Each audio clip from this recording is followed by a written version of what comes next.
Banabo, avant yo, tout le monde a filmé pour abimara, le bagage yaza moi na Koffi Olomide. Après ça, tout maman est jolie mayala. Mais là, bah jolie mayala, le bagage aïe histoire wana te, puis période d'année à tirer aux anagisha sate. Après, mis à la biso frère, na biso mo bayeko bima, na matonge.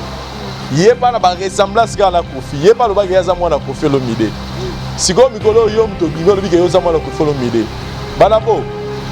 Ceux qui ont fait ça la test ADN à Koffi Olomide et qui est arrivé que test est négatif que moi la Koffi Olomide te mokile rolo baké Koffi a corrompre docteur wana pour ebima négatif et puis bat baromo nango bat baro nima ngasko na ngibo succès Koffi lelo banabo comme yo lobi que Koffi aza papa na yo et que papa wana aza papa no te ngapela na ba preuve te ga papa na yo te na la preuve te to moneka ba ressemblance photo etamboli comme yo lobi que Koffi aza papa na yo Luka, la fille, wana wala gaza moi la jolie mayala. Luka le garçon wana wala dit que Azali moi la Koffi Olomide bino misatu bo sangana. Ngai bo benga ngata na téléphone. Tesa ADN lelo na mbo na biso sous cherté. Bo sangani bino misatu. Bo kena hôpital bo sali test ADN ya bino misatu. Sore bimi positif que boza bandeko. Carrément. C'est que bino boza bana ya Koffi Olomide ngai na rosala plus critique na ngai. Il y a Tokos par rapport à Tokos 1. C'est vrai, mais ceux qui ont le mélo, on a rapporté critique dans l'ail. On a fallu pour on dirait qu'il y a un groupe des individus. Musiciens, chroniqueurs, Basangani Liboke, ça dit bah là la boule moko, fallait courir. C'est ce que moi personnellement j'ai remarqué. Bah là la boule moko, qu'il fallait assis là. Fallait assis là. C'est-à-dire, moindre occasion pour pas démonter ce qu'il fallait assis au moins là va sauter là. Ah, on va la machine à la ah, moi le couteau, ah, moi le couteau, c'est-à-dire, on a Luka, n'engé nini, bah, offrir chez mes poka radio à Kita. Alors, moi, je leur lance ce message que, aussi longtemps que vous allez commencer à vous réveiller chaque jour, abonnez-vous et n'hésitez pas non plus à liker la vidéo et d'activer la cloche de notification. Voilà, comme ça, c'est parti.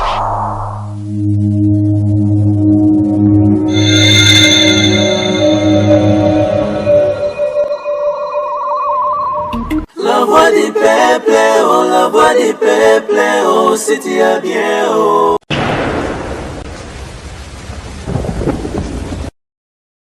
Bonjour, bonsoir et bienvenue sur La Voix du Peuple Télévision sur Demeure Officielle. Heureuse de vous savoir nombreux en train de nous suivre partout à travers le monde. On a évité qu'est-ce qui se passe, mais Mikolo, on dirait comme à La Voix du Peuple, quoi.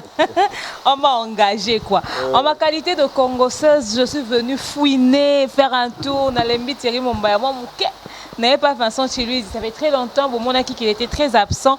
Il y a beaucoup de choses qui se sont passées dans le milieu de la musique et tout, et sa dernière apparition médiatique, et qui n'a pas analyse, n'a pas bandero muta et tout ça. Alors on a oublié les longs mots, non on a yamba Vincent, il faut na mégana koye ba penchant naïe, parti pris naïe, journaliste warrior et tout ce qui va avec, il va donner son point de vue sur le fait que l'artiste Fally aussi va sortir Tokos 2 et tout ce qui se passe en actualité dans notre communauté. Mais déjà, je vais lui dire bonsoir, bonjour.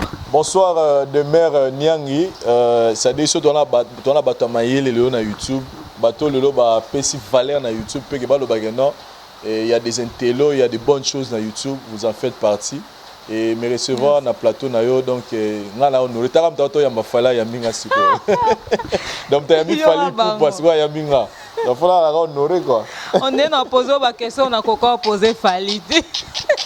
Non mais moi j'ai na peut-être sur na loba na mona ki batu ba critiquer ibino fort surtout na mona ba journaliste mususu na mona pe boti ba makele les gars ba loka ba wenze ba internet bon omoni ezalara que mon joueur sort d'autant match libanda.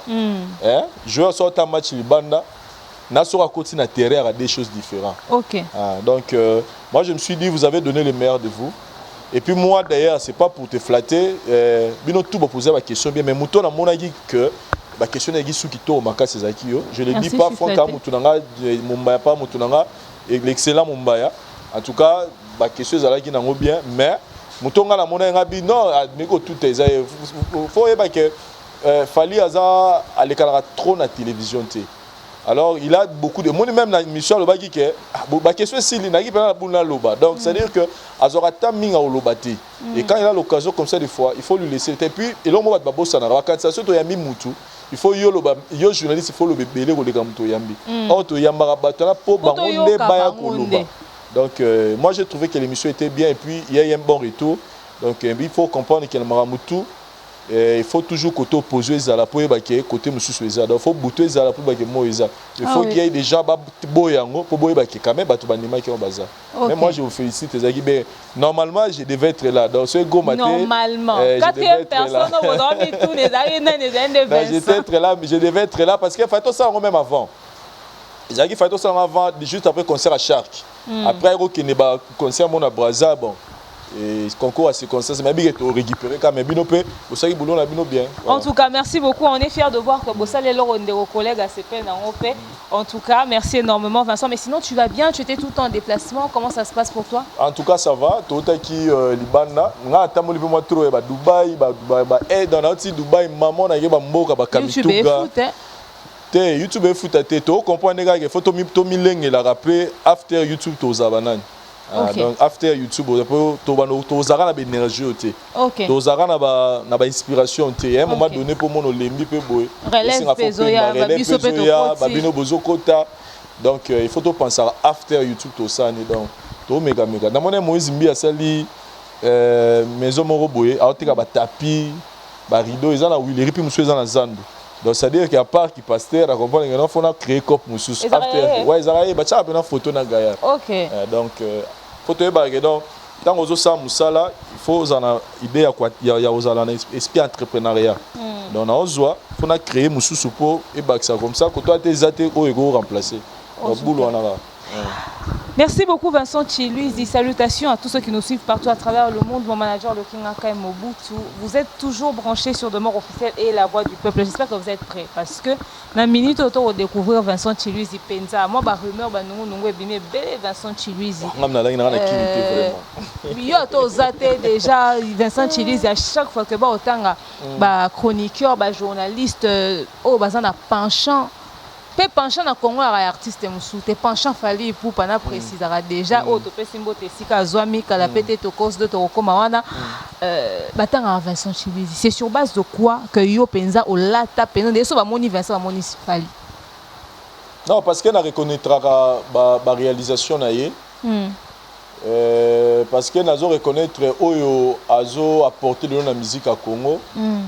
Parce que natala plus ba réalisation na ye et ndenge na luarango na ba émission ya ba benganga mutafali mais sauf que so na ke na ba émission pe ya batoyo ya mindele parce que biso to mona on est ba mutu fono mindele ba banda na mona rappel mona moni journaliste moko ayambi tam su musicien mo boy biso sa yelo te abani ko louer nous expliquer biso avant nous expliquer bino asala nini azanani azwa ba trophée ba disque donc avant nous louer donc ce biso to no sala bon neto so nga benga biso ba peut-être nga biso ba neto nga pesa so ba kumba sika.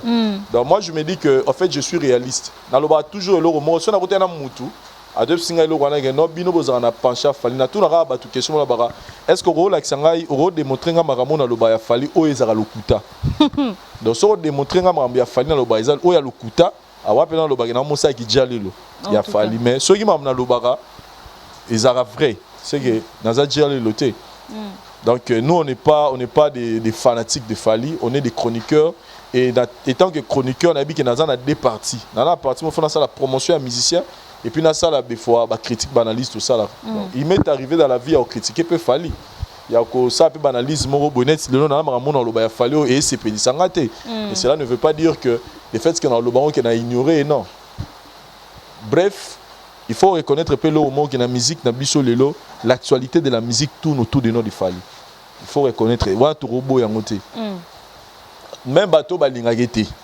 Même bateau lelo, il y a aussi des y a peine à caba journaliste mon lelo ba sali pe clic mo roboé. Au senti na journaliste pena ayo sala analyse te maye pena ko régler ba code le raison ga beta fali makofi ba mone pena na betora makofi aussi la mbala. Est-ce que Vincent peut tout sauter bito ta ba mission no akala po mikolo boke bananga na na ba archive ngana ngomo sangisa pe mbolo ba na kala to memi ngo lelo to ko retrouver peut be mission mo ba acharnement mo ya modèle wana te nkontiko malam na nga yango wana ça dit so na ki mutabongo me na genda ba parquet na genda ba kosamba oyo no ba convoquer te on dirait qu'on est à passage obligé te nga mama na bien oté parce que biso là tu au salaire on a différence na biso.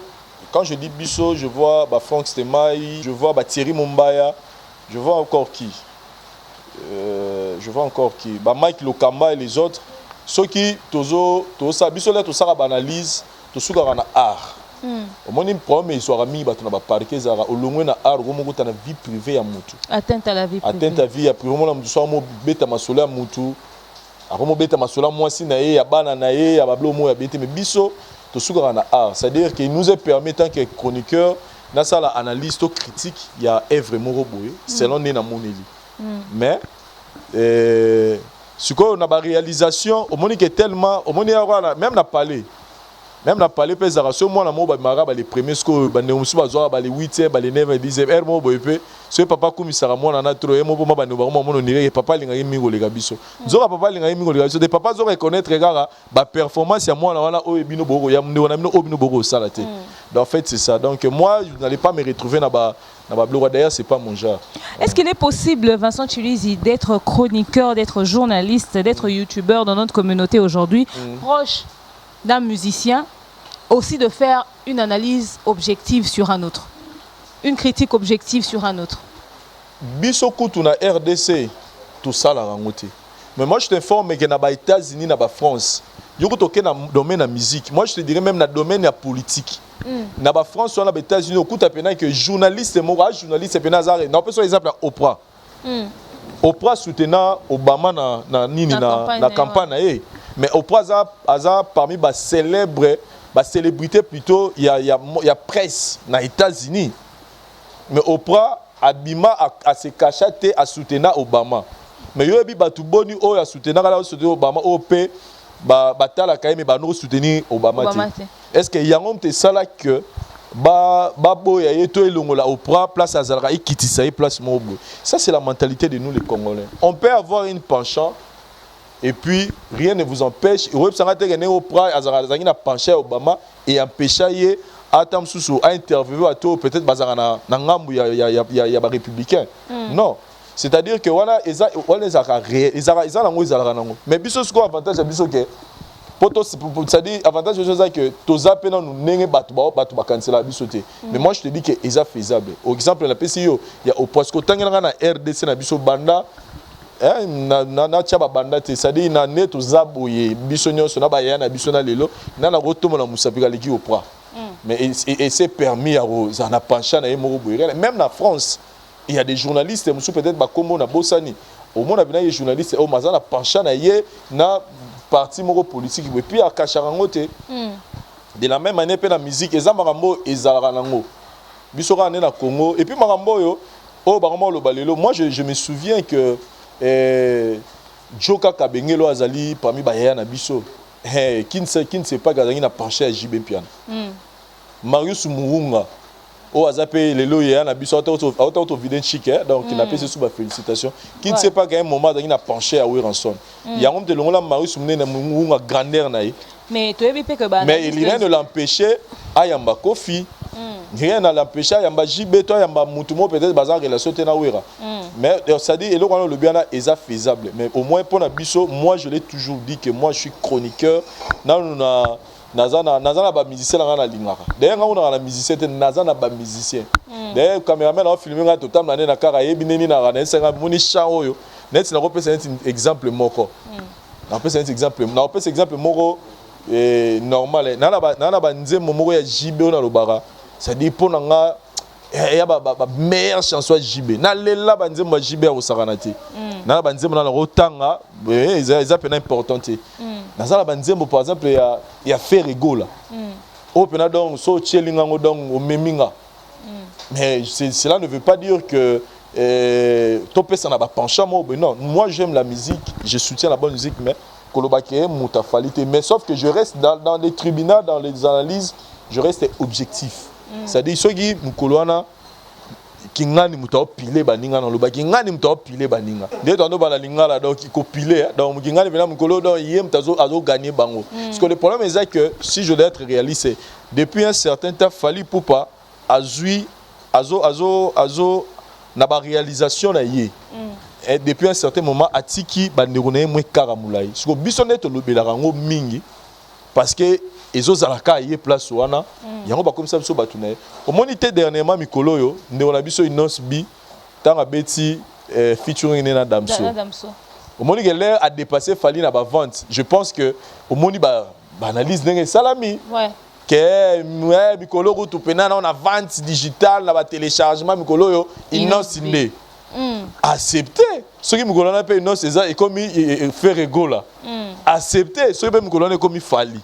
Donc en fait ngana lo na lo bazaka que tout ça la analyse na mutema mabete tout ça analyse et puis tout le ba maramu selon auto mona nengeza comme net na kananga donc je suis pas penché à Fally et puis je suis pas que non penché à Fally ya mtu ya pechanga non moi je fais mon boulot mais c'est possible pour un journaliste to chroniqueur to animateur to youtubeur que azane na penché na ye alobela musicien moko mingi mais empêcher ta lobela pe ba musicien mususu exemple au pra ba tonton na biso to yebi que bolinga sport mingi to yebi pe que ba analyste sportif ba rappel na ba penchant na bango moi Real Madrid moi Barça mais bango ne ba ça ba analyste to za pronostic na bango to ndima o ba loba na biso po to mona lokuta te mais ya biso siko pona nini et loro nini et ça là que le fait d'avoir un penchant chose qu'on peut tolérer et comme un problème dans la communauté na biso y a-t-il un élément où est déclenché et le roi parce que non bah comme pépé moi il y a cause à l'attaché de presse et réunion quand et ça que rôle attaché de presse c'est qui confondu na rôle à chroniqueur et quand on est rôle qui porte parole il y a déjà le et tout ça mais c'était sur base de quoi que ba Marius bazala avant biso papa na biso ba joka otangi bazala ki avant biso bazala na ba penchant et ça a problème te mais ya biso ndeko mo ça problème. Il y a biso na ozonga mo mukesima et ça le problème parce que biso de ça on a moins de salité là je parle en général hein na nenga de salité parce que tu ne verras jamais une émission où Joka vient pour à ta casque il y a Roger Ngando au tigala jamais comme mon émission mo be maus munga ya ka likana na émission pour la ta casque il y a Sankara de Kutato il y a apporter parole à Jiawera Zara Roger Ngando na bienvenue hein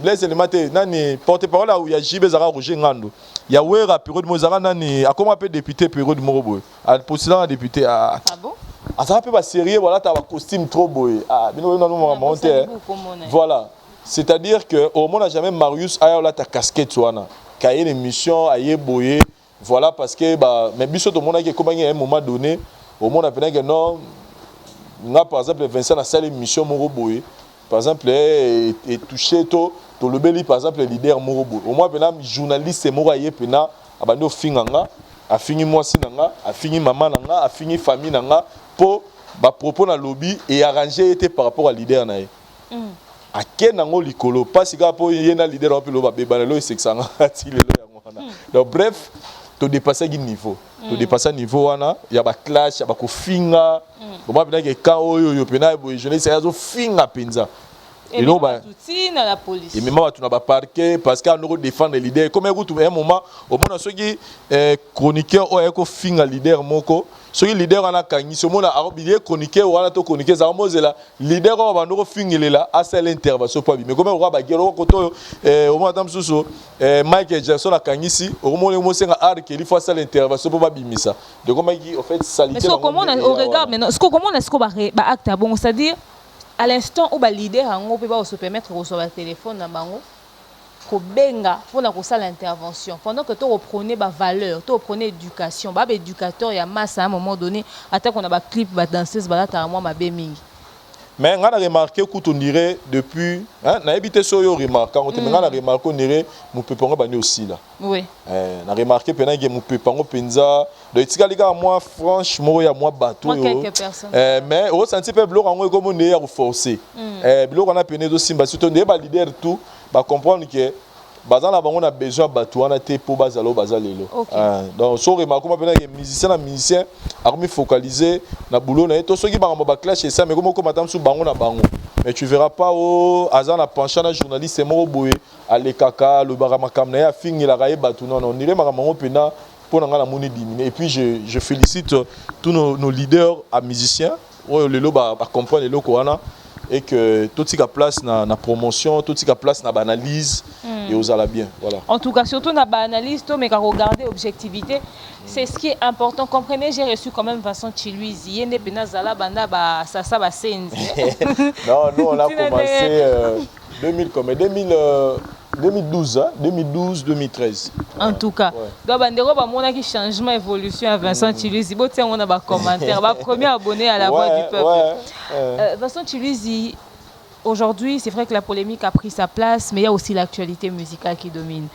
Dernièrement, nous avons vu le passage de notre artiste Ferrego sur France 24 et juste après, on a vu le daron de Wenge Maison Mère, papa formidable, Sonny Paleki, bakende ko pesa kaka message, il y a culture nabiso, il y a oba au prévoir, mais une polémique autour de leur passage est liée au fait que Tara France 24, moi le poteau, c'est vrai qu'on a été colonisé par les Belges, école peut autant on a français, mais on dirait moi le poteau c'est ça qui moi souci mon qui est créé polémique babio, bah qui communiquer.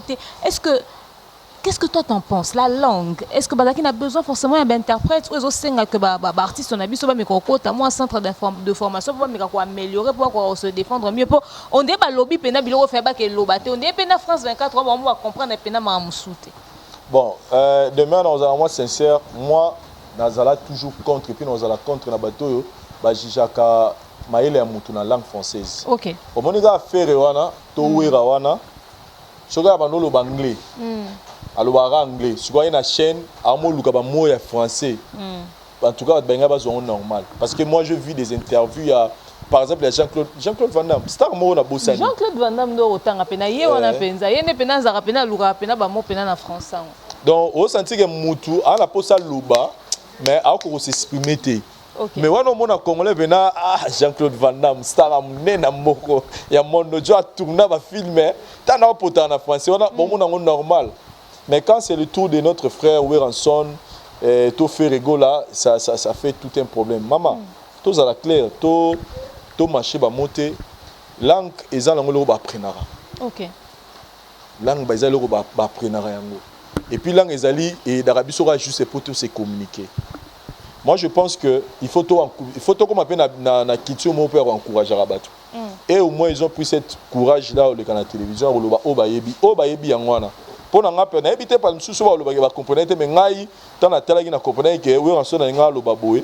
Ferrego nga lo babo et puis maman ba la na ba le ba mo kutu ba français ba saka berero wana des fois nga ba article là le in un mo bango mo ba français. On dirait que le problème est qui pena ba article te pour na ba batia on pena ka te problème est qui va poser question muso pesi réponse c'est-à-dire au koki pena au comprendre sens ya question te au pesi réponse muso du coup et que pena bo to encourager ga bango to tika ko to encourager communication les qui te papa to encourager bango que prochainement baluka ba améliorer place et simbagité ba salango bien mais à la sujet mon appelé on a télémané est comme sujet ya mokeri wana ndeto boy et comme sujet ya mokeri parce que ça aura langue OK we rana ba mona lo ba bolobi ba français te mais so tali vine na s'organiser les kita so bato ba bi lo ba français ba tchaka bena ba employer bena article place bena faut kenne okuta bena jomo lo ba français belé mais ara chez bango suka pe me botele chez bango mais we rana ba lo ba français te to faire au coup ta vu il s'est organisé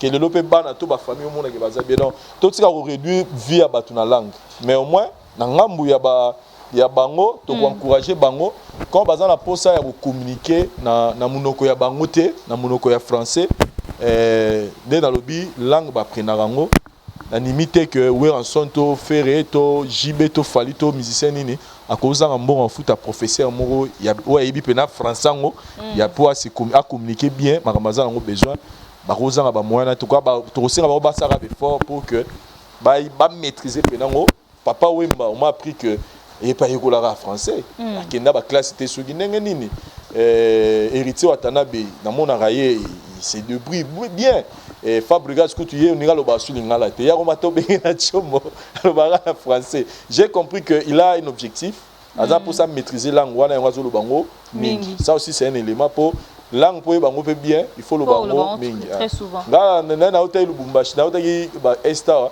na même pena ba moya Swahili na loba mais moi quand na zongia tout na mutu limo mais na même pena boyo lobi na appeli comme na comprendre moi et moi na celle kuna moi ba mona yeba mais na mutu ekimi po na loba ngote donc ekei donc ba loba ngo mingi mais biso pe na ngam na biso ezala par sujet pas mon qui toi encourageant en tout cas sujet mon crinde toujours au boya mais Vincent en tant que chroniqueur honnêtement parlant puisque ba oleka na ba chaîne internationale neti to ba exemple ya ndeko na biso faire gola hier a préparé album Harmonie album urbain Ayembi regarde-moi na français du début jusqu'à la fin du coup il lui faudra de passer sur une chaîne comme comme France 24 pour s'exprimer qu'on vendre d'ici sous œuvre ana ou encore ndeko na biso Werason o asali featuring na bosani Makasi voilà ça na mutu alibanda ou aza d'origine congolais une chanson aussi où ils en a besoin qu'elle était comme bien.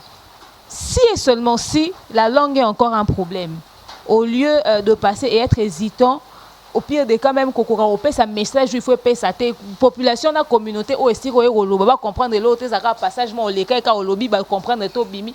Pourquoi ne pas utiliser le directeur de marketing, un représentant en fait qui pourra mieux communiquer ou encore boké bino deux sur le plateau yo pesika ba partie oh yo faut payer ça on a l'essentiel mais l'artiste est sur les plateaux et puis de l'autre côté manager na yo to muto aza na maîtrise ya langue pour qu'on réagir en fonction de question aux a posé parce que na complété question nanga oyebi bien que ba chaîne on a préparé peut-être émission peut-être que question est avant mais yo ebi que na émission de toi na ba sous question moi ko bima si quand yo so regarder ka ligne on et que va poser sous question moi to va changer forme ya question mais ça la même question yango pe ezaki pe moi à la base ya moi dérapage moké na plateau lelo ba musicien un peu bande rebelle ba moi loba que lingala eza parmi ba plus belle langue du monde parce que comment langue mo vivio moi un Camerounais un Ivoirien to mutumora mundele pe parce que moi je vis ça mundele mo azoye lingala sur la question en anglais mususu ba grande star na biso ba grande star ya libanda o ba lo ba anglais plus particulièrement sur ay Kinshasa ba tena ba conférence de presse na bango mona za kan interprète ne mo pemen et général bango te que comme ay bolo ba français te apotanara na ba français ne peut-être 3 ans mabe au mona era un interprète mo boy pemeni tant ba poser question interprète à ABC, il y a à répondre, interprète à expliquer. Ce que nous avons souci, ma faire rigolo na sina mona ya sala émission moroboy. Je pense entre Côte d'Ivoire et pays moroboy, on a mon affaire, ce Angola et Côte d'Ivoire, pays moroboy africain. Si j'ai une bonne mémoire, faire ayara un interprète. C'est-à-dire lui il parle à lingala et puis l'interprète a nous expliquer dans mon quoi. Ceux dans la portugais, je pense c'est qui langue morceau dans Côte d'Ivoire boy. Donc moi je me dis que ceux qui bango mo ba monique il faut ba les kaka et que bazana na moi ba lakini ndenge lobby j'aimerais que tout ça la pena le kumu ya lingala biso lingala et langue na biso lingala ndeto lingango mingi ba kana ba interprète né na mona dernièrement Davido la ra beta concert mo ba ba ibi falina JB tout ça dans interprète en expliquer ma camarade au moins ba kana ba interprète qui non bon il au moins à répondre ceux qui ba tuni question musicien répondre selon goût selon réflexion et interprète à expliquer en attendant ba maîtriser pena langue parce que ngo lobby lelo faut reconnaître que musique oyo par exemple Ferrego la sali azoninga sala avec son album Harmonie eza musique oyo azoninga toucher public oyo yo nana toucher té alors déjà public oyo nana toucher déjà public oyo ba yebi mingi lingala té et puis ça public mingi ba musique urbaine et tozo mona bande rebelle bazo sala lelo de chose ayika pour na public na angara suka neka na biso na ba mamilela na ba nati le coleto na bande quoi les carapa na bango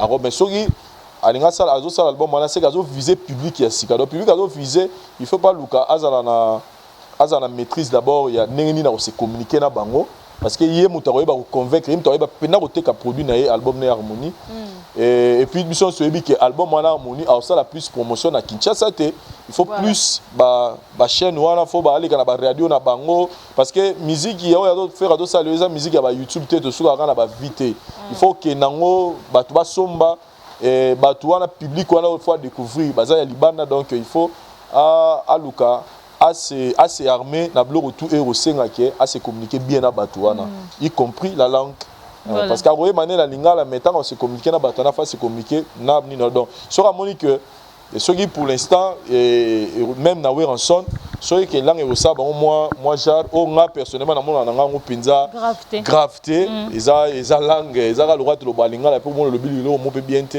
mais soki mpenza eza mpena ke faut bacommuniquer na public oyo bayebi lingala te en tout cas mpo basala yango bien soki bamoni ke baza na mwa maîtrise ya monoko wana te oyo eza nango mpe grave te neti boye toyebi oloba anglais te donc eza mpe nemo moto ayebi oyo bafrançais te donc eza te ke moto ayebi oloba français te bomoni zoba nga mpe naloko wana nde natelemela yango fort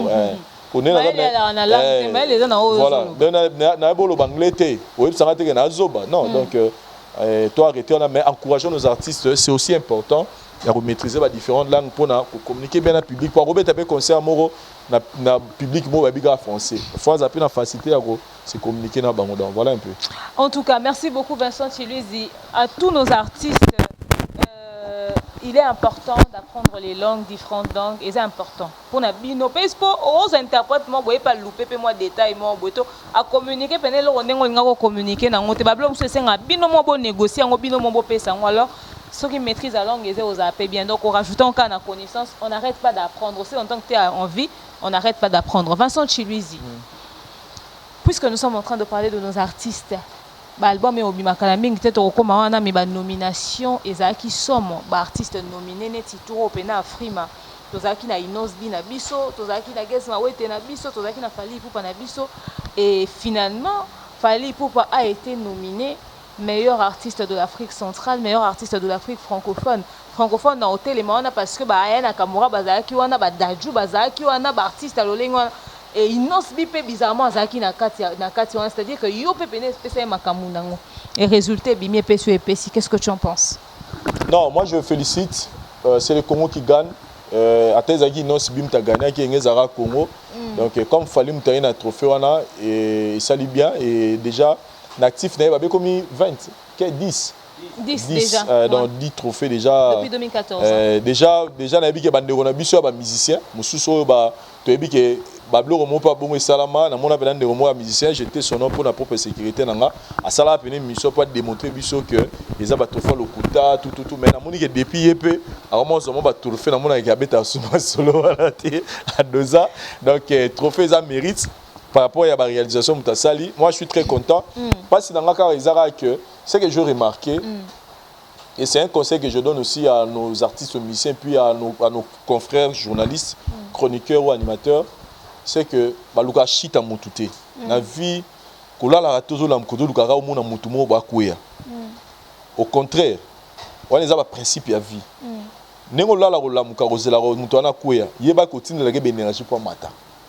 Parce que dans la subconscient, dans le message qui est envoyé dans ta tête, c'est que John a l'icolo.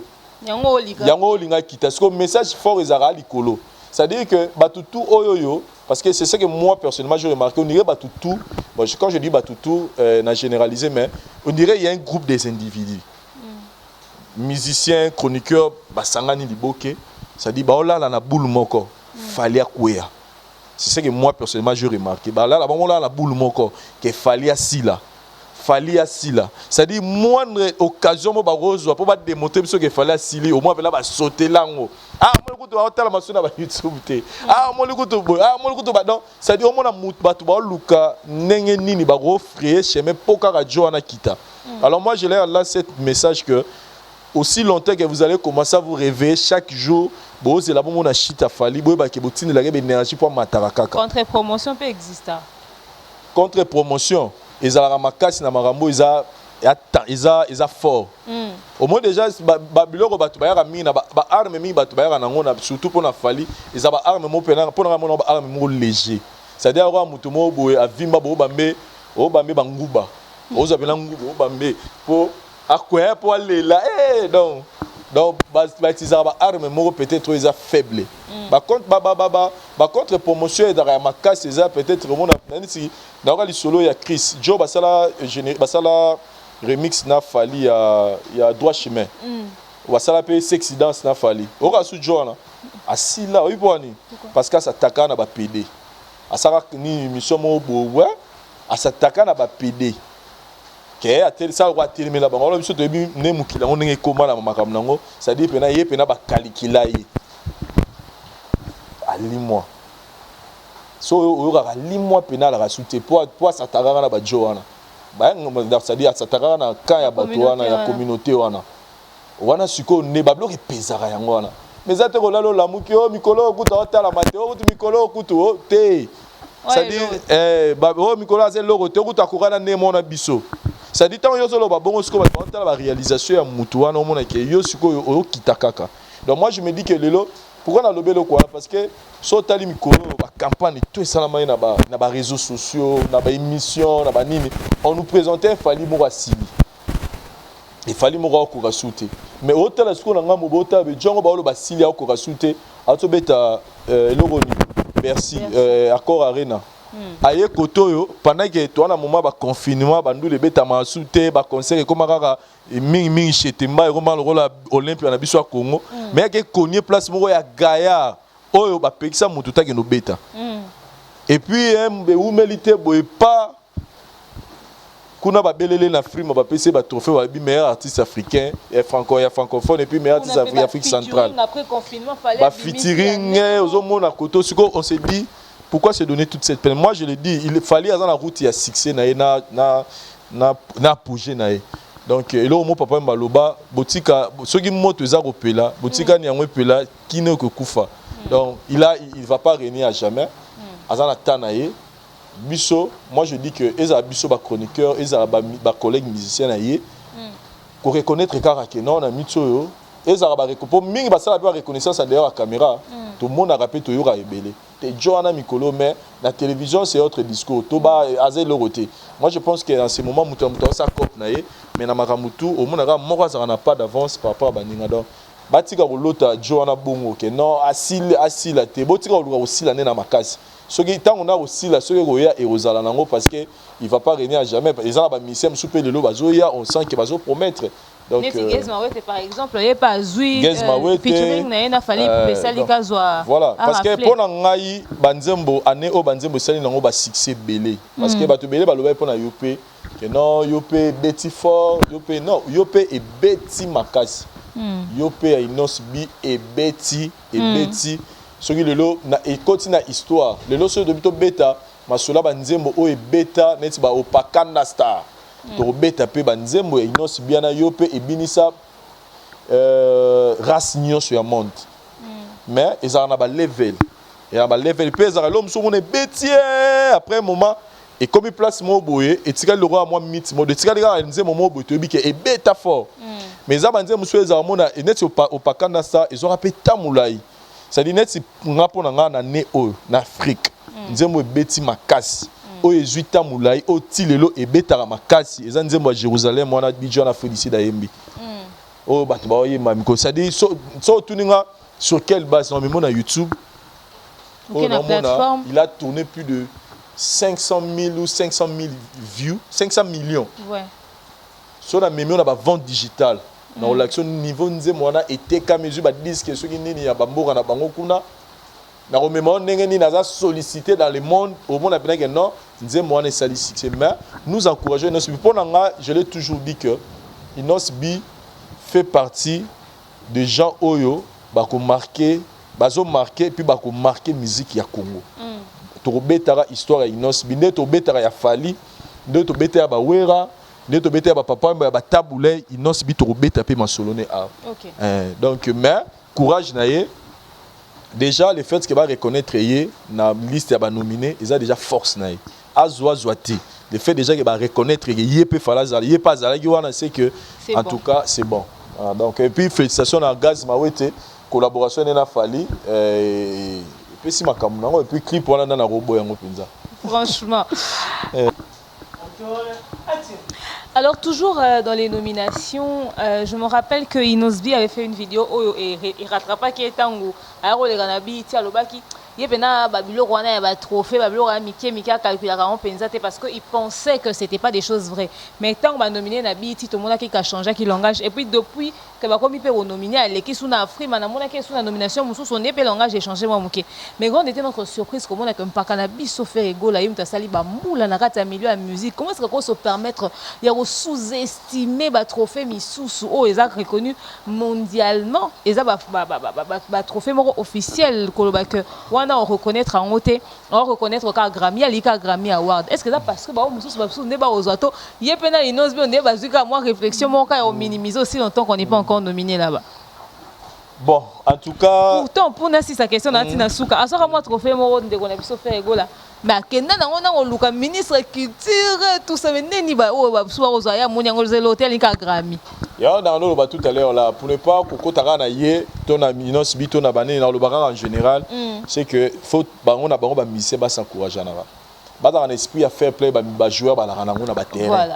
Donc au moins on a un match venu sili ba gagner ba équipe am so également ben joueur na yepena apesi muninga mbote donc esprit on a ya faire play ba za nango parce que moni biloko wana ya bako boya to ya bako ignorer yango moni des fois ezo ça qui toroté na côté communication na bango comme on a par exemple musicien qui ngana boya ki likamo bomona loba ya saliango musicien qui ngana yekuta loba yekuta ko sa likambo jamais ya ba vidéo ya ba archive comme mobile ya musiko voilà c'est ça ce que je dis moni sko ma ben nango yango wana tango so bazo ça un esprit qui faire play que non voilà qui ngana sali boya neni so moni ke eko arranger nango te ro ça peut mutu ayambi que non en tout cas makambo le retour nango te ou so ba tuni yango encourager car ezala vrai ezala faux so déjà yo message ezala ngora encouragement mukolo yo pe okoma na betelo esolo ya munero moko ya mission mona bona ngota ko na yibi pena esala na yeba ko tu fala sala vidéo mo yeba pena tango mususu ndoki ye yo je me souviens de ça ça dit mais tango ba mo bengisa ye aramozo ba trophée na mona ravanda kimia donc pour dire que eloko ekomi lio nanu te koboya yango nanu koboya yango te surtout na mona bango ezala vrai ezala faux esprit qu'à faire play entre ba musiciens sinon ba archive eko rattraper. Comme Nandeko Fali pour pas tout à l'heure, mais le featuring de Inosbi et Fabregas, je fais partie des personnes qui savaient déjà que Obima. Collaboration, on disait ça moi polémique. Te reconnaître Inosbi tout de suite, on dirait Inosbi Fabregas a mêlé na kata style ya musique naé, on n'a pas pu différencier les deux. Mais nga tout le contraire, nga le Inosbi mabe. Bon, d'après ce que je vois dans les commentaires. Bon, oui, na mona ba commentaire mais nga pena le contraire, nga kutu j'ai aimé Inosbi pourquoi parce que Inosbi a pesi biso ba couleur nyonso. Ya yi. Pour nanga, Inosbi nous a montré qu'il peut faire la rumba. OK. Il nous a montré qu'il déjà il fait Afro Congo, il a style naé à créer. Mais sinon il y a ivoirien, ba nigérien surtout, les amis côté bon. Bon, Afro Congo ton nima ye, mam tolo ba faire play ton nima Afro Congo ya Inosbi. Voilà. Mais a même biso na rumba, to mona ga yema rumba nze momo kitoko na kama on na sala on pour mo makasité. Nze momo asala ga va beta ba yopo. Te abeda shooter ay manze momo ko boya bo ko faire na nze mbango nze momo ko bien boy voilà suka na cha suka na cha ayela biso ayana couleur ya blo na Afro Congo ayeli biso sko na couleur arape na damso et puis ayeli biso sko couleur ya ki animateur Alexis biso ka ki aza complet j'ai trouvé ça bien. Alexis sur la couleur moi tout personnellement n'a trouvé la monnaie faux on a côté Fabregas comme dans 3 jours à s'exprimer trop. Merci. Enfin, 3 jours à s'exprimer trop. Quelqu'un qui le dit. Il s'est trop exprimé. Pourtant, c'était le fils de Fabregas et Inosbi. Vous auriez dû rester. Moi, le solo, il y a leader moi amené la musique na biso. J'étais son gros na moteur kabal comme pour la protection na. Leader wana a ça l'album. Banimateur ba yeba boaki ba boaki ba clean na bango ta banimateur ba ke na soir ba ya ba bandela zuka ba cri wana ya banimateur wana abandela ngo yemo na mungongo na bon anim nani ni leader mo ka te ba leader rebelle ba sala lo wana bi e longo lisa ko banimateur musu comment biso te na bon so biso ba to boaki mais là bo rebi ba sutuka ba cri na bango yemo leader a boaki yango donc qu'est-ce que je voulais dire par là ceux qui ba par exemple na moi 40 ça ba cri que tam sous Fabregas na Inosbi ba ipena ba crier roboa raté Fabregas na loyauté ne serait pas ça 3 jours yo tchabso ba crier na wana comme ça ngana Inos to niatango pour ça la couleur moi bien donc ngana mono nire na général on irait Inosbi na Fabregas va accompagner à 3 jours donc il fallait même pas battre Fabregas fit Inosbi. Donc côté on a fit Inosbi 3 jours parce qu'il sait beaucoup plus s'exprimer. Voilà, donc côté gardé ba zangi ici mais côté Fab côté Inos en tout cas quand même tout le monde veut Inos peut animateur. Ouais, en tout cas, c'est voilà. Et puis on reconnaît pas trop sa voix, c'est Inos B, c'est vrai, le bébé qui a attiré sous curiosité, non. Mais on a regardé, dans sa bande nomolo, Inos bien connu au binôme. Il y a un on est en Bunga, mais c'était ouais, quel est bien la wing donc jeté. Ouais. Inos be moni yo me baso na ba voilà. So bon Fabrice ça mais c'est opéma. Mais c'est la qualité du clip. Non, waouh. Anani grand frère na Ewana HB en tout cas, big up frère, tu fais un grand travail. Zayena King Chris. Voilà, en tout cas, vous faites King vraiment Chris, un bon travail. Le lot on est fiers. Au moment où le lot ba mission na biso to bi ba mesana ko ça l'appelle na ba réalisateur ya libanda.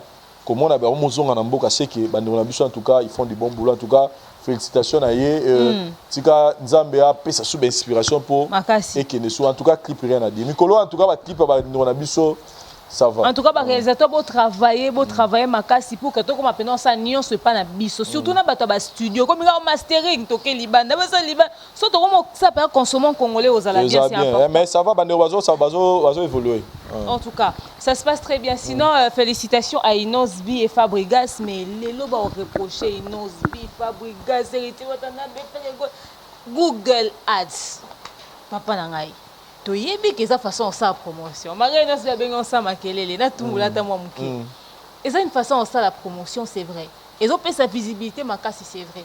Mais on utilise, on paye souvent le roi 69 qui est très critiqué d'ailleurs au niveau des États-Unis à cause de la pratique. Au moins, on rentre, on paye un peu plus fainéant au lieu de maximiser matraquage médiatique. Produit dans les années consommés parce que tout va s'épeler dans le contenu naturellement. Google Ads, Google Ads, pour nous, on a une appréciation. En fait, affaire de Sinazo atteint ou le Bélango trop. Je pense que l'Ikambouya Google Ads n'a pas de développement dans l'émission, mais moi personnellement, j'encourage j'encourage que nos musiciens utiliser Google Ads. Google Ads, soit par AS, c'est ADS. Mais AdWords, ouais, AdWords, oui, Google Ads, moi j'encourage nos musiciens aujourd'hui de l'utiliser. Pourquoi? Parce que si on a un Sima, musicien soit mis album. Moi je me souviens là qu'on fait un mis album na ke musika te frakata. Il faudrait des aïe qui sont chez SMB. Donc au banda tongo tipo quoi. Sur si les banel et si les banel au moins on a différentes chaînes, ba musicien ba notika ba clip na bango na ba chaîne. Pour ça ba ça la promotion. C'était dans quel beat? Dans le beat que moto a tel clip à Sepel Lanzembo, à une édition à la moulée, Socrate Musique, chez Batuka, Batika, Bablo, Victoire, on a ton poto, à quel poisson, pour bandoyo, on a un moment où il y a ligne dans besoin n'a fête, n'a tout ça. C'était ça l'objectif. Et les réseaux sociaux et au bac, c'est là-bas, musiciens, la biso, moyen à remettre Kamakas. Les avec ma page Facebook et autre chose. Instagram et tout ils ont permettre de la musicien de prendre attends mutatali TVT mala facilitant information musicienne à travers les réseaux sociaux et YouTube lelo ponanga na ndenge na comprendre lelo ba musicien lelo faut utiliser YouTube comme un moyen il y a promotion donc moyen mo réseau permettre mo basala ba miteka pour la visibilité na bango et na musicien oyo ayebani nanu te. Parce que ça va misser au ba yebani bazana ba level mobile mais na misser au yebani nanuté azana besoin à Google Ads pour faire les promotions pour ba yebani pourquoi toké pourquoi te yora ke malé na ke na pas bato ba yebani te OK na bato ba yebani na ke musika te ko fela mena no mis album a rose pas album la bimisi a cheka na ba édition bato ba bika ke frère te bimi par exemple mais sora yeno ça promotion na télévision ça pour à motiver bato bakende ko somba YouTube lelo ils ont joué rôle ndenge moko na ba télévision na biso c'est-à-dire que tant où Inos B ayo ko futa mbongo na Google Ads pour faire les promotions et ça ndenge monde ndenge Inos ba ko antenne a asimisi régisseur moi muké pour balancer la clip n'est pas en pamba et ça na contexte moko parce que ba Google Ads les araba via le kutati ils attaquent tege muto à talité bango YouTube bango bamelora ba chiffre 200 000 300 000 400 000 té et ça moi je connais comment faire ça dit et ça au ciblé public aux a besoin batala yo public on a besoin de talent. Moi je te dis que après 10 secondes au moins plus de 100 000 vidéos ça va poster sur YouTube. Après 10 secondes. Donc net sur la vidéo na YouTube à tout moment. Donc pour YouTube, après attendre sa vidéo na yo pour 100 000 personnes va ton espace il y a 10 minutes et écouter et l'ôter. Vous comprenez? Bah ça neni, je pense que va te belé ba timbeli au mona bisonné seconde to ba moyen, il y a ba musicien on a pour ba clip na bango tala dans quel sens avec mission na banda. Toi avec mission ne banda, net c'est mission ne ça ma boy. Moi 3 Google Ads mo écoute, moi dans sous clip to publicité à mutu mo boy. C'est-à-dire que tant on a la émission de mer, dans mon moment clip il n'ose bien bandi. Ah, il n'ose pas Miss Nzembo Sika. Ah, Nathalie. Ah, Nzembo bien. Ah, pas. So pe na sepe na pour tu na s'abonner te bu na ke na chaîne il n'ose bien découvrir ah, à part Nzembo ni sous sa yemba. On est en terme il y a promotion artiste. Et puis deuxièmement, lelo nous tous nous savons que ba CD et Koufa. Ba DVD et Koufa. Musicien lelo pour à vivre na aide na musala na ye, il faut te na ba plateforme à téléchargement. Et pour musicien te na la plateforme à téléchargement, il faut ça la promotion à Nzembo pour ba tu ba yeba. Et lelo YouTube ils ont permettre ba musicien na biso lelo a rotsa neni. So tel ba clip ya ba musicien na biso au mona au baza averti, au mona bazwa au mona pendant clip au mona ba ben au ba notation. Au mona notation bimi et bimi krrr. Et comme étant sous acheter cette clip plutôt cette chanson. Pour acheter cette chanson, cliquez ici.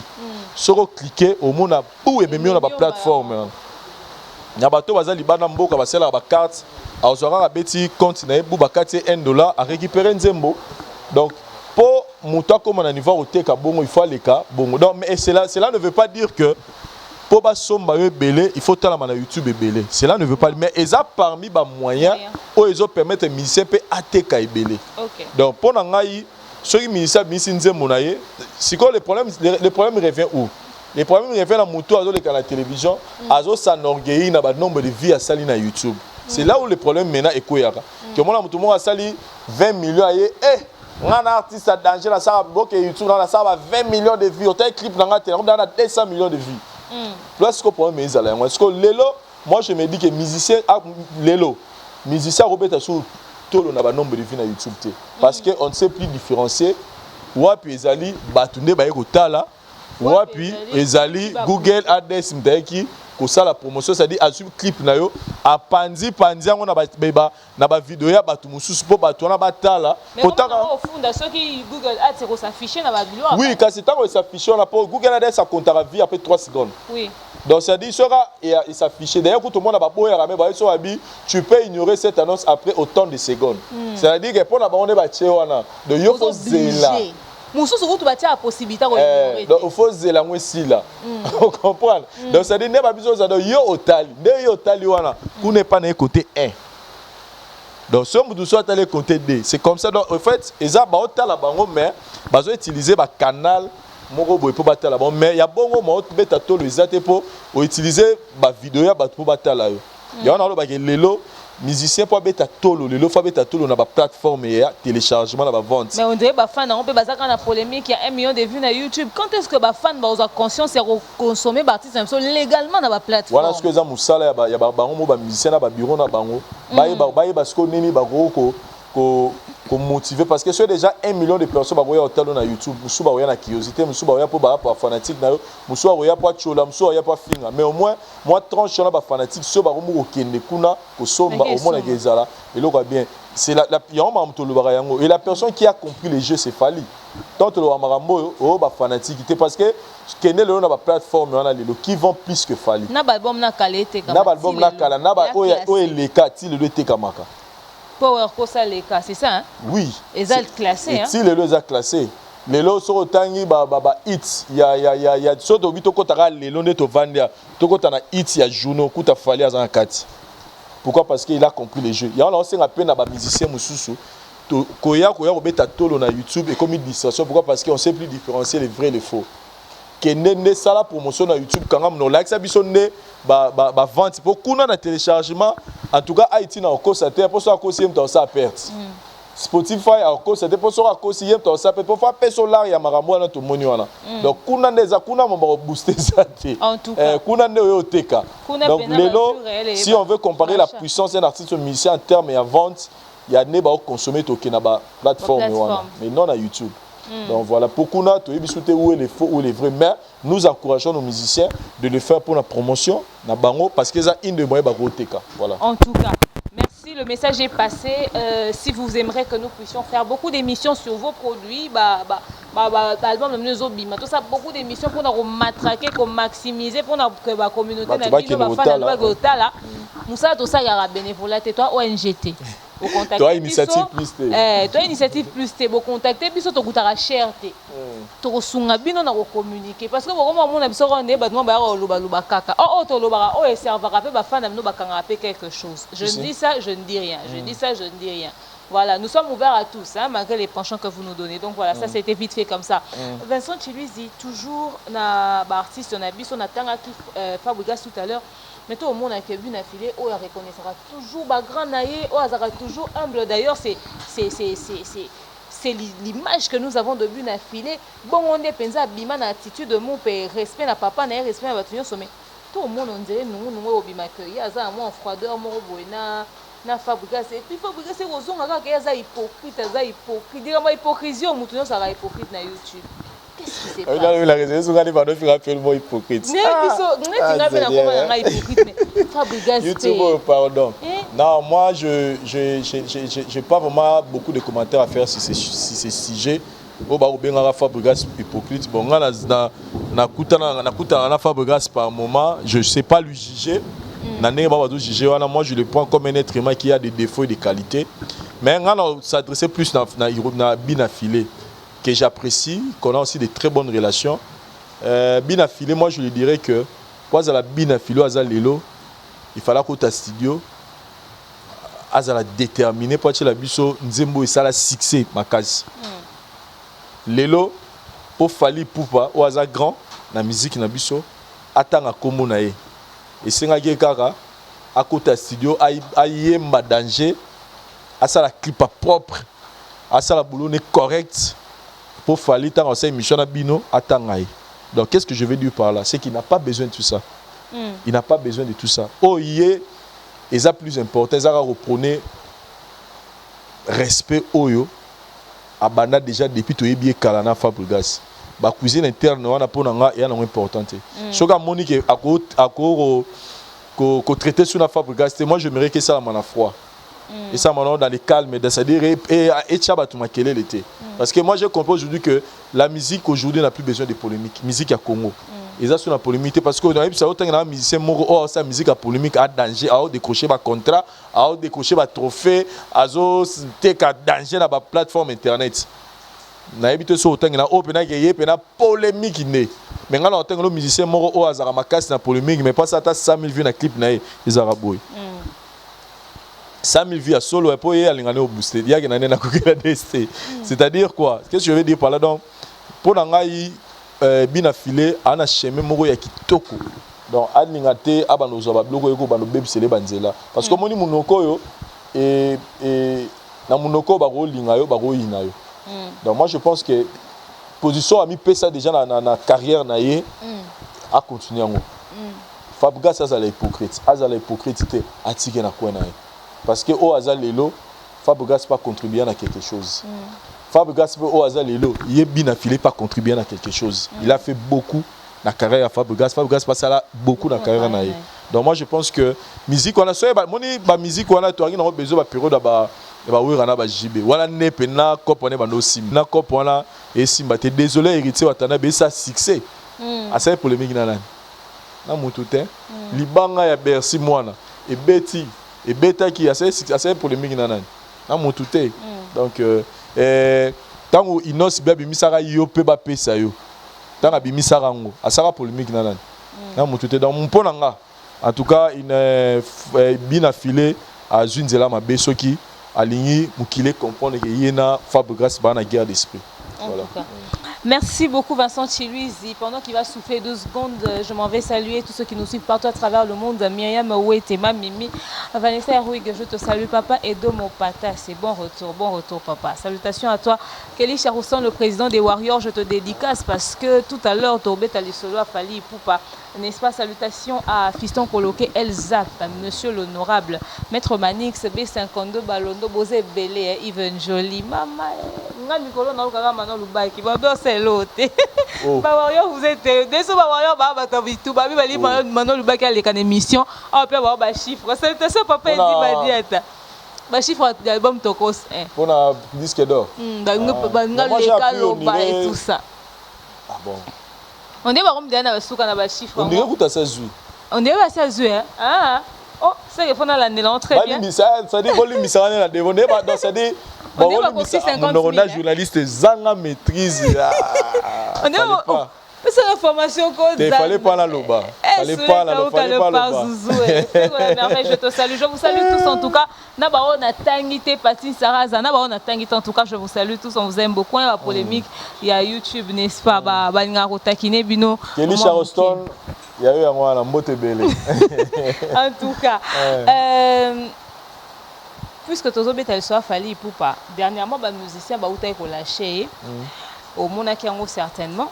Mais grande est notre surprise, et on va dans le monde la vidéo, moi, ça dit tout les réseaux sociaux, Alvarito. Je ne sais pas si c'est comme ça qu'il s'appelle, si on a massacré comme on est bon, Limbisa. Ah, au sein à pardon. So, ouais, Bazaki. Alvarito solo. Voilà, soliste voilà. Et il y a dans Wakabona qui n'a fallu pour partout. Il y a que. Et c'est qui mutu n'est pas le bar d'internet et ça fait si moi boya balancer à loba à démarrer que on a la forme news mais les comme on a que à des deuxième fois on a pardon à saler en osco na vidéo et tamboli na réseaux sociaux présenter ba excuse ba sentiment est un peu divisé na kata likamwana na éviter pour na yo appréciation na yo moko par rapport à démarche na Valère le retour bango ka so perdre ngo waneza bakolo balobango. Au moins, être au sein de l'orchestre de Fally Poupa, to na cheka Fally te, ba musicien nyoso. Moni ba réalité ba musicien ba mona ka le bazana ba orchestre ba leader na bango. Bazana na imagination mususu so ba longwe. Ba mona ka makambo mususu. Mais tant ko longwa, ne ba ko comprendre que fallait pas. Parce que ngai jour après que Alvarito a longwe, na regretta fonga yo penom to vandi na ngwene na yo penza donc ngwene moko za pena ke muto boujo azati parce qu'Alvarito sotali depuis après droit chemin depuis Arsenal de Benemeluti na ba o mususu au sentir que Azaki vraiment important pour na Fally na autant l'année ba no fonctionner. Moi quand j'ai appris ça mon niveau monsieur za vraiment ba les arabes expérience à vie je pense que loko est comme lié à côté ya ba ndero mususu. Mais quand on sait que la mission a la maîtrise avant de la décision de quitter. Parce que surtout musique on est comme Mikolo et ça grâce on a le bailo au monco et ça dans la censure lelo je te dis maintenant que orchestre mon réseau fonctionner les orchestre fonctionner to yebela ka orchestre fonctionnera lelo na ninga mabete et cause à kaka des orchestres tant na bi ko fonctionner c'est-à-dire que la mission album et ça va succès bakenda ba tourner bakenda ba poto bakepe poto ba beti pe ba concert ba okel ba salle au senti venir orchestre do bouger ceux dans l'orchestre bongo pour ne pas léser les gens je vais citer comme Tobé Tamasola Fally l'orchestre de Fally en tout cas naza la censure ils numéro 1 na minito au pena ke ba mise bakenda ba poto pour ceux qui m'a ba confinement te toyebi quelqu'un fallait une calendrier moulay faut pas que mettre na Angleterre na mboka belé c'est dit mama bongo tout le monde on a ba suka pa ba wera na ba jibe mais lelo avant ba no boya ba mise ba visa to bi que ba faire épée à salara ngo a ba mise na poto mais ba sala ma souté na moment o mwana to bi que ekufa ils ala souté que mise que production na poto na ba musicien que musicien moko boye na orchestre sala pour na ngai pour ngai bagi batumo fa bazala ba musicien le plus heureux ya ba musicien nyonso Congo na miso que bazo fonctionner les musique et fonctionnaka et nangamba Fally na le baga eloko moko Fally na le baga nangamba Fally na bureau na ina staff na ye ba baza bango Félix Wazekwa te pour Wazekwa na le baga soko kei OK libela Donc pas fallu tout le monde a bakabuya bakenda bazonga animateur oyo apembe komnaka nani Kasangi de Kendara zonga c'est-à-dire pour Alvarito dans ce cas batala enfant prodigue voilà c'est-à-dire moi la moi kenda qui après à Monique et Simita zonga papa na donc fala yamba pena maboko fungama et oza bien pour ayebi musala ngwe kaka faut kaka bandara ko finga ndeli kama musicien pour voir kaka Félix nga lobaki muto so akenda ka zonga sa bosana likam. C'est la raison pourquoi c'est plutôt c'est ça que je suis en train de dire que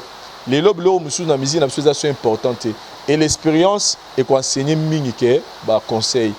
Je pense pas que les lobes qui Alvarito a longwe pas ya et pas ya fallu lisusu un jour parce qu'aux éternalité tant sur un jour on a sous ça longwa par rapport à projet na limité que bah à retenir bah propos mo boye toi à retenir attitude mo boye go déranger bato vous comprenez lelo Charlie Paralingomba o balonga pas héritier watanabe biso sto yebi Charlie Parana ba musicien wala balonga to yebi ba discours ni ba sala pour héritier watanabe mais lelo on est où na yamba une émission au senti pena na poser ba question muta ko loba penza te pour amona mamba loba te par rapport à makambo ba loba avant. Et lelo l'air à celle orchestre na soukanga isinga le boté na comme na tchango comme projet mais là balonga ba bete ke ba ko ba ba sala comme projet c'est-à-dire à comprendre les réalités mususu donc peut-être héritier a memela ba on ndenge mo mais tant wa longwe à comprendre que musique o héritier a memela biso eza nango plus mieux parce que au moment où je te parle presque bango tout bazonga ba ambulance et les autres pour ni bazonga pour ba comprendre que to sambuya qui donc moi je dis que lelo mutamtaza na chemin na ye mutamtaza na parcours na mais atoko longwa luka to garder discours moi bien placé pour éviter ni royal lobby à l'exemple à Varito mais en tout cas ba warrior ba limisa et surtout quand ça bena pardon ya vidéo na vi que fallait monter malama au limisa ba warrior toujours d'attaque bino salutations maman Yetika Songo maman Lensaraka wa ya papa papa Coco Lomboto papa Claude Sassa et papa Jonathan le voile je vous salue maman Diane Malika maman Sipi Bosé Belé maman Rachel Molifa Bolika Belé en tout cas on a fait nous son beauté je vous aime tellement restons sur Fally Ipupa Tokos 1 ba warrior balansaki challenge ba ki disque d'or des target na bango to sepela na action na makasi parce que ba na souci pena artiste na bango nde ba fa na bon to lingi ba luka consommation alors Tokos 2 Fally Ipupa annoncer déjà yemoko que c'est fin prêt. Est-ce que vous avez une critique moko positif, négatif, objectif au sein autour il y a Tokos 1 pour na Tokos 2 amélioration et là si qu'on fallait apporter ba constat oh yo sala oh aux autres temps penza au lobate lelo peno ko déjà côté koyemba na moyena porter et le resate pour na commencer na moi passi biso c'est la raba bimisa pour surtout critiquer somo elle a vu qu'il a fallait déjà si à celle déjà album na eda déjà fin prêt donc ils ont déjà fin prêt mais rien n'empêche peut topé ça idée na biso pe gozung c'est studio mais ngai na rosa la plus critique na ngai ya Tokos c'était par rapport à Tokos 1 c'est vrai Fally à la gara biso disque d'or na que ne comment tu sujet à batum sou pour ba l'exception que Fally dans ndenge moko na ba musicien sur le fait que à la gara biso disque d'or dans 2 ou 3 mois ils ont maté yango comment que a ndenge mo na ba musicien so bref mais ce qui nga na lobelo au monde a rapporté critique na ngai on a mona na ngamba Fally que Fally pour nga yemoko mutu a retardé à ça là que a retardé réalisation disque d'or voilà. Je m'explique. Au moins collaboration au ba mise ba salaka parce que lelo tokolo ba featuring e banana ngo ba papa wemba banani mais moto a pesango connotation mo peu particulier et a fallu na musique na biso lelo ba featuring ezala déjà ba mise ba sala ba collaboration déjà mais ko pesango connotation mo particulier ça fallu pourquoi parce que ba te belé ba telemela rango ba te belé ba boyango yango seke ba te ba tiango ka OK mais ngai pona ngai na loba selon réflexion na featuring ezali logo esala que mon nga no neto sala émission bolelo ça dit ezala ba tumsusu at zona temps talanga ti mais a talanga pa moni na salina de mer po ya talanga mingi de mer ezaba de soupe bo atalanga yote mais à otalo lelo po amoni au salina ngai c'est-à-dire que tout se compliquera vous comprenez et idée au sala ba collaboration pour ngai l'album Tokos 1 et là on a moni na mona mabe parce que Tokos de photo critiquer Tokos 1 et là on a mona mabe pour na ngeza que fallait à clipper ba collaboration nyo sur Salaki. C'est vrai que la décision ne revient pas à lui, mais ça revient à Warner, mais il peut s'imposer étant que l'artiste et puis c'est son produit et plutôt c'est son œuvre pour produire ça à Warner. Donc on clipper plus ma collaboration sur en tout cas, il fallait à s'accentuer plus ma clip il fallait clipper. Par exemple, le clip nous avons passé là Wizkid. C'est vrai qu'il fallait dans Nigeria, parmi les musiciens, on va respecter fort. Mais dites-toi que les gens bateau ba yebi Wizkid ba yebi Falite. Peut-être dans un pays moroboué quelque part.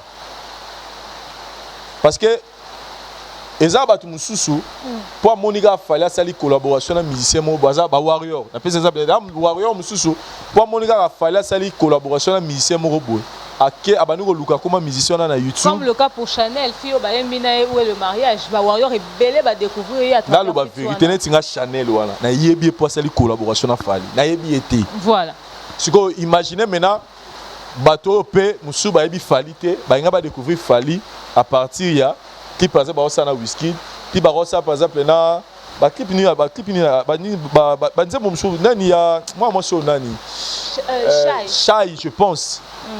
C'est-à-dire il fallait ba clip pendant tous à la clipper et ngé ça là que fallait à se vendre encore plus la musique oyoyo azolinga à s'imposer makasi parce que bato na tout à ça là ba collaboration lelo baza bato yo ba vendre ici côté déjà musique urbaine bato tout à ça là bon la preuve année rapportage single d'or avec Aya Nakamura na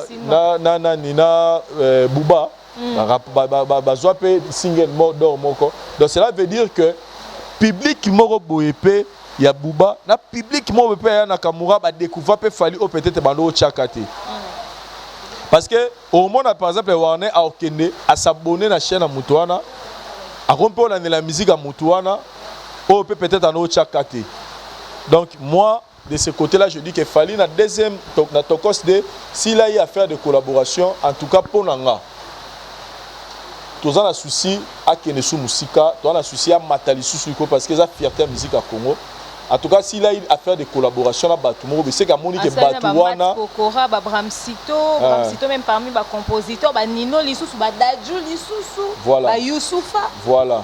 C'est-à-dire pour Nanga à clipper na Batouana Nyonso pour à toucher public oyoyo parce que mutu mususu amonika ka Bramsito donc pour na yeso amonika les bango ba warrior bazala so amonika nzemo moya Fali ba ya mbangu Fala ye ba pe ke nega ba warrior ba ya mbangu na biloko ne so clipper na asena ba nenge pe ba fan ya Batouana pe ba roya pe belé so ba moniye a clipper na mutu na bangwana donc c'est comme ça ba redécouvrir ye ba redécouvrir ba biloko ne belé et puis ekoko booster vente Damso il a attaqué fort dans l'album mais autant dans l'album il a fait des collaborations y compris dans Fali et ça na ba warrior musu ba soma ginze Damso poka ka ba oui Fali mta yemina Damso donc c'est là aussi ça arrivait aussi de même na Fali c'est vrai que même ba clipa gité mais pour nga clip les éléments très capital ba mission ba pour vendre nzembo donc pour ba yé ba payer mutu pour ba royoka na Damso par exemple yemina Fali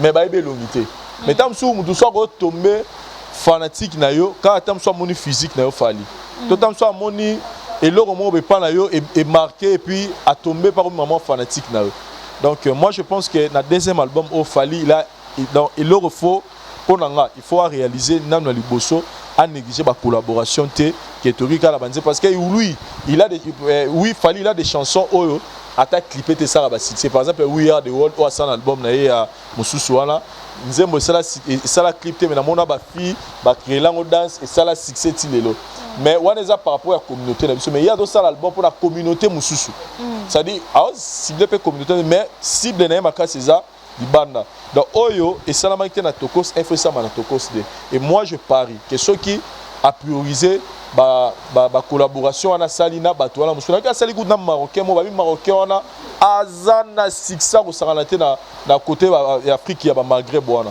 OK azana siksa ko saranate ye ba single d'or ba disque d'or zoba donc azan mystique joana donc tala ko tukena ye biete mais musique oyo intéressé à Lugana découvrir chaîne YouTube naie na découvrir makam naie donc combien plus fort bato pe balandara Joana les ba mona yena fali ba linga pe ba découvrir fali donc en tout cas aspect wana a négligé te là on aussi na ya ngwana album anibale et là on y craindre plus un sorti album à Tokos 2 crainte na les années par rapport à n'enge sorti à Tokos 1 et Salama en tout cas pour na fali na rose avena sincère na craindre te mais na s'attendre na ba surprise na ba blo mo boye comme ça mais pas ko banga te na bangi la fali te na ba on a la boule au ventre on est pas le bas mais na bangi te non na linga na bike ba harmonie ya faire rigolo là oui to zelango ya fabrique ya héritier watana besoin ya fabrique besoin même conseil na pesi fali même conseil na pesi ce qu'on a harmonie à faire conseil na pesi je pense qu'on a pas tout à l'heure en émission et que faire a même on esprit à net au misa album na biso Gishasa te au misa album au chaîne YouTube au lecture na ba chaîne na biso Gishasa ici là au chaîne na ba page Facebook non na ba Instagram na te faire foyer ba ke je pense qu'à yebiango mais dans le bara pour isa analyse ayeba ke public ko azolinga a cibler za public ko eza différent na public akala donc il faut s'adapter na ndenge makambo ya musique wana ya bango esalamaka donc ezala ya ba musique na biso ate porte parole ya l'équipe mamile là à lobby silité donc il faut vraiment ba cadrer ba makambo mais je pense que ba ça là en tout cas.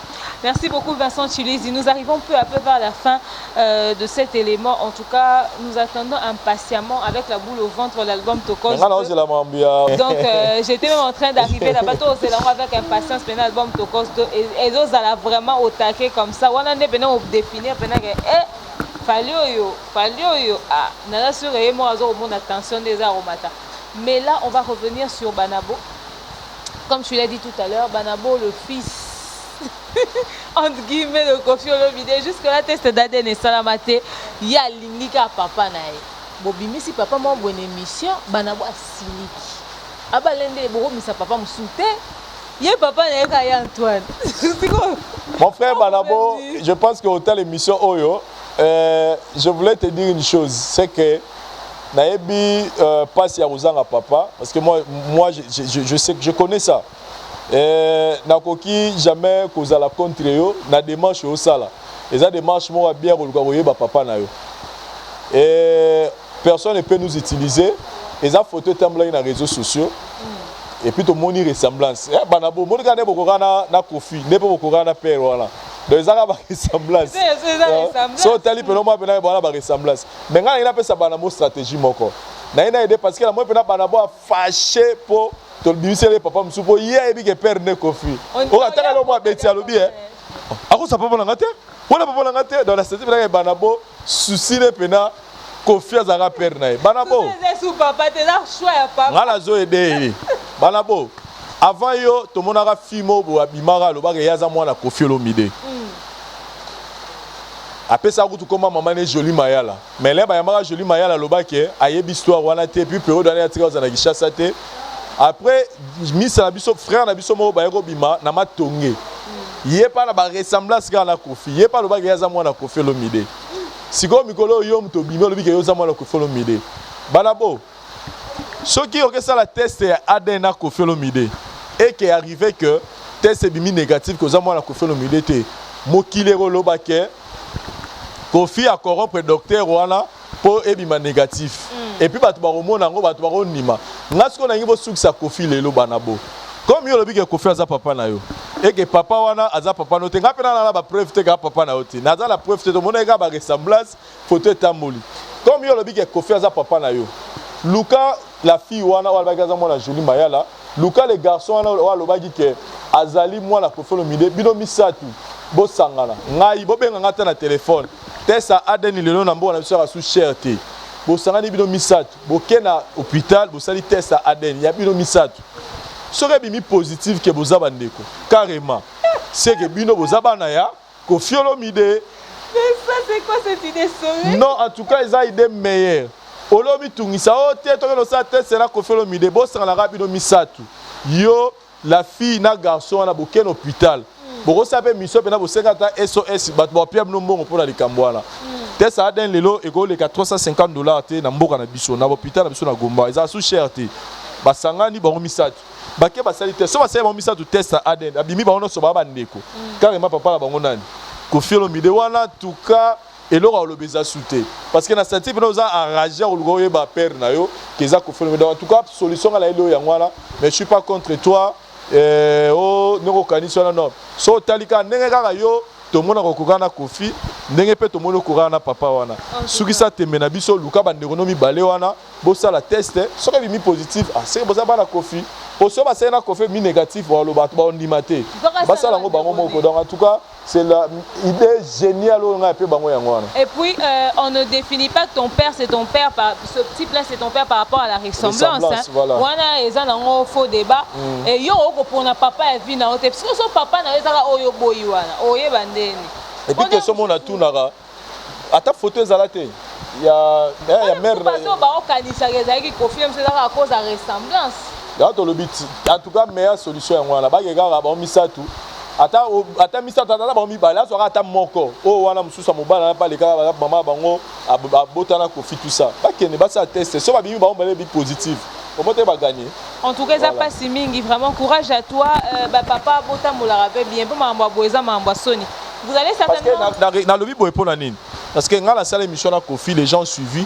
Koffi a le banc clairement que Aïe Binenga Tambola. Le banc clairement qu'il y a un mois en été. Donc ceux qui Koffi a le lobby qu'il y a un mois en été. Il y a un cité qu'il y a un mois en Koffi.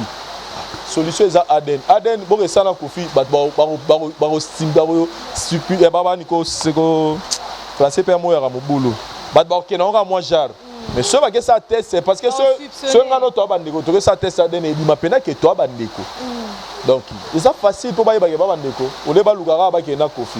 Et puis ça peut faisable, bon ça peut bota ma pe muso azana est kuna muso ça so yoa boza no pe bandeko. Donc so ba bandeko boza ka bandeko. Voilà les amis, nous sommes arrivés pratiquement à la fin de cette émission. Comprenez, il y a beaucoup de bruit parce que Nicolo Onyon ça va faire plus d'une semaine que na Kinshasa Moule Robeta Kaka. C'était pour moi un honneur et un plaisir mais énorme de recevoir Vincent. Analyse de s'ilité sujet belé. Mot de la fin par rapport à tout ceci, à tout ce qui se passe sur les réseaux sociaux. Non, mot de la fin na Nicolo na bara aimons-nous les uns les autres et puis aimons notre pays. Soyons des nationalistes. Donc message na Nicolo yango to linga na biso ba congolais. Surtout linga ni mboka oyo ke musika. To zabana to linga la et puis to linga mboka o Congo. To linga on pena ndenge to linga ba mama na biso. Ne to linga ba mama ba boti biso to linga siko Congo bongo. Et puis to linga la biso na biso to linga la entre frères to sœurs botami boza ba frères et sœurs biologiques. Donc surtout comme na niveau na maramutu au monde est ici là. Voilà. Merci à vous de nous avoir suivis. Quelques dédicaces. En tout cas, on appelle Simbo Tegana Babonino sur la voix du peuple. Mikolo Banda Zongi, pendant sa mise à jour. Papa Kalem Kiala, je te salue. Salutations à tous les mamans qui me soutiennent, qui me suivent, qui sont abonnés à ma chaîne. La minute Bakombo Style et Kimi n'a bugué. Mais merci à vous tous de nous avoir contactés, de nous avoir appelés, de nous avoir écrit. Ceux qui ont un élément sur lequel Bolingato Zong Ali Soussou, Vincent, j'espère que la porte il y a la voix du peuple au Kangamate au Zong Ali Soussou. N'hésitez pas de réagir dans les commentaires. Merci à vous de nous avoir suivis. Continuez de vous abonner sur nos chaînes. Je vous aime. Je vous dis à très prochainement. Bye bye. Pour bien passer vos séjours à Wanakatia, Congo, et particulièrement à Kinshasa, vous avez besoin d'adresse Moua Kitoko, il y en a qui Kitoko, pour les répondre à la confort et à la qualité de nos Nous sommes tous se souvenir de la Flat Hotel. Tenazia, où est situé sur l'avenue Kalemele, BBSA 56, dans la commune de Lingwala. Vous avez apprécié, pour apprécier le niveau, il y a qualité et confort. Mais au Sénégal, il y a un moment pour la prix. Voilà qu'on vient de penser à vous. Un grand promo pour la bande de tout aux autres Talibanda, spécial promo. Une grande réduction, Flat Hotel Tenazia au Sala, 50% de réduction. En tout cas, pour la prix de Tunisia, vous pouvez nous numéro de Tchénassé. Appelez-nous et vous serez vraiment satisfait. Le confort est à Awa. Et le prix que je vais vous donner au foot en temps au Sala par jour, en tout cas, vous allez très heureux à Volcamo. Appelez à ce numéro de Tchénassé, vous allez bien servir.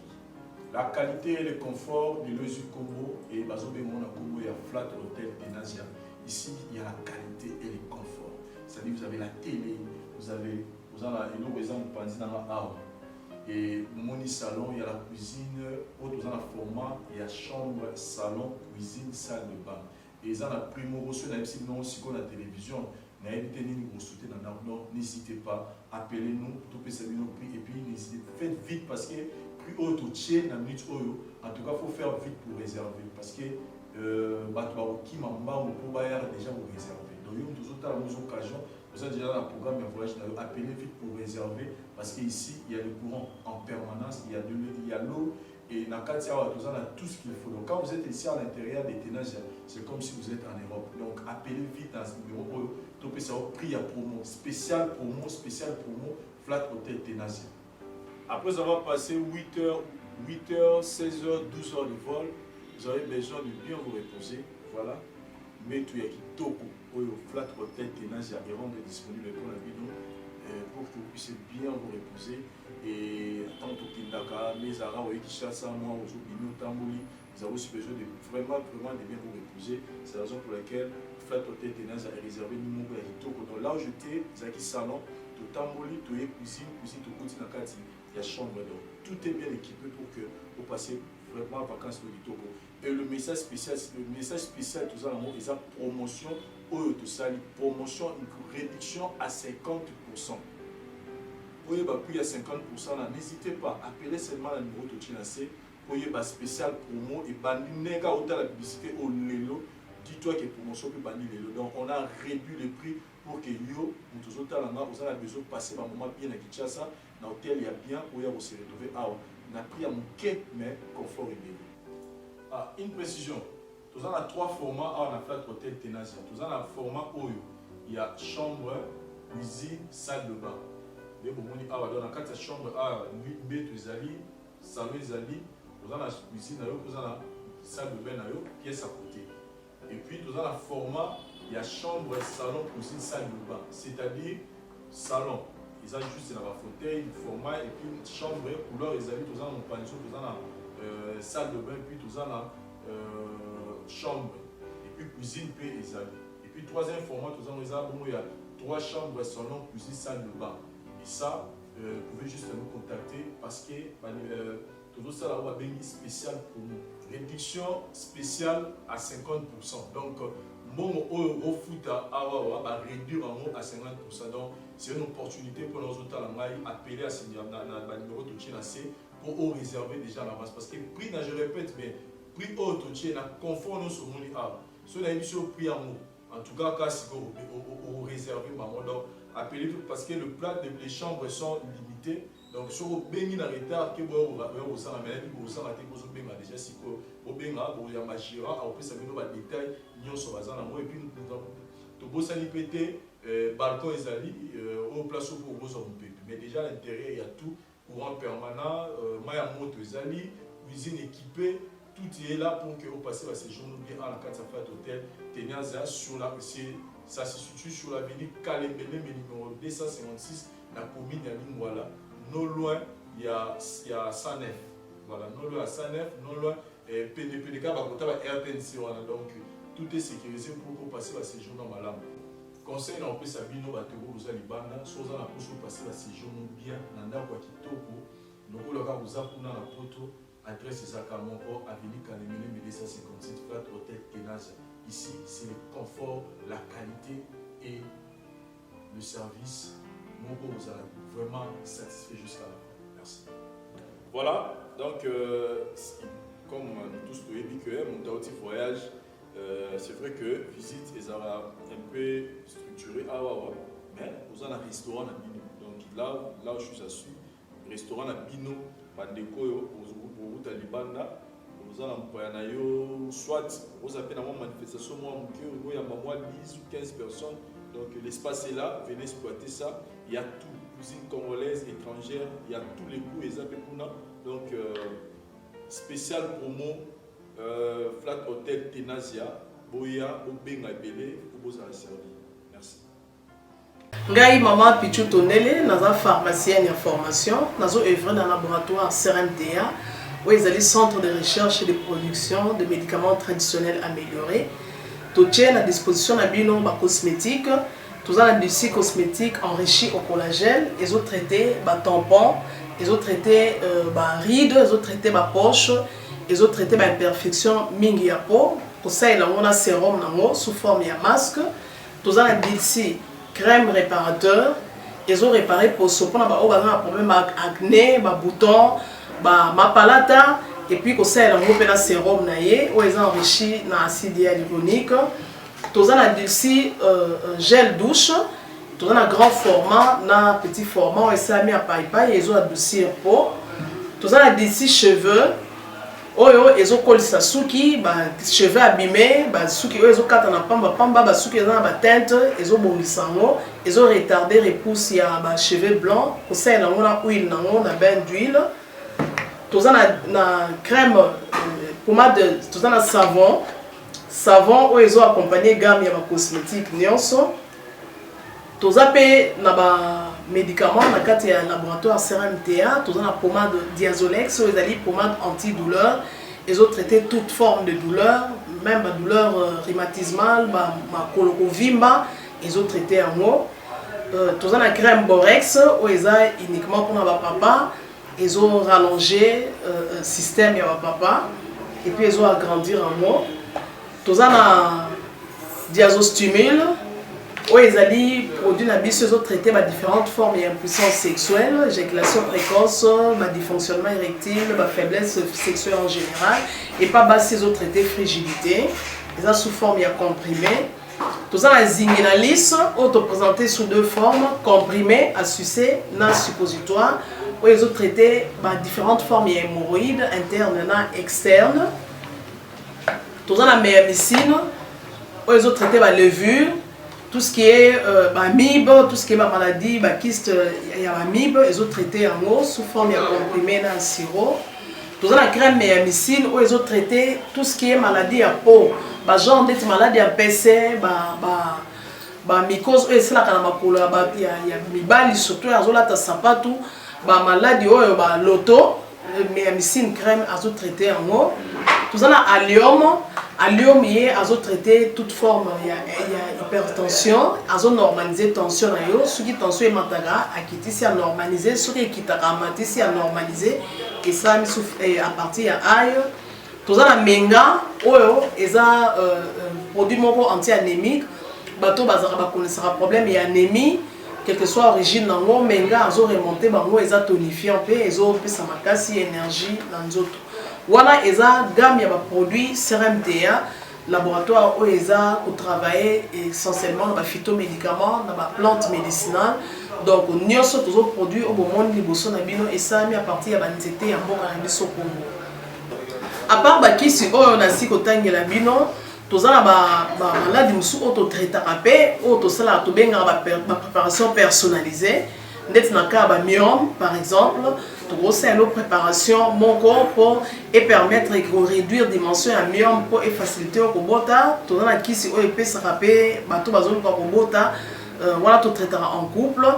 Et contact Nabiso, na Kinshasa, ils ont plus 243 81 83 13 322 plus 243 81 83 13 322 plus 243 89 89 33 855 et Nalibanda, tous en a plus 1 514 329 12 56 plus 1 438 765 64 73. Voilà les numéros à contact na biso bandeko ba kobenga libanda na ka ba maladie songolo pakala maladie oyo ba tene tondante oyo esalaka ke mutu abima bamafina na mutu to traitaka ngo pe donc pour contacter biso opposer problème na yo to ba plante nini oyo kozwa solution na problème na yo.